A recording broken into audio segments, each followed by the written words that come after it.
আরে আপনি এখানে কেন বসতেছেন? আপনি এদিকে বসেন, আমি বসবো আমার দিদির সাথে।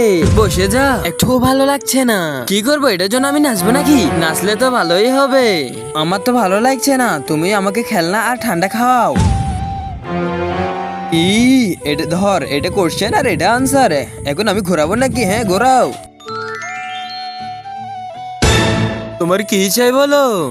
আমাকে তাহলে ডিয়ারে দিয়ে দাও।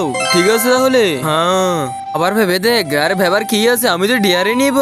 হ্যাঁ, তোর ডিয়ার আর তোর সামনে আমি তোর দিদিকে কিস করবো। ইউ আর এ চালাক ব্রো। বাস সবার সামনে আমার কাছে কেমন জানি লাগতেছে। সবার সামনে কেন, কাপল স্পট আছে না?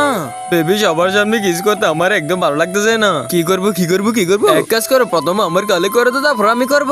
কখনো ওকে আমি আর কিস করতে দিব না। এখানে না, এই তো চল, আমার টাইমে গেছে। আরে বড় ভাই, তোকে আমি কিস করতে দিইনি। বাচ্চা, আমার এই আল্লাহ ছবির জন্য লাইক সাবস্ক্রাইব করে দাও।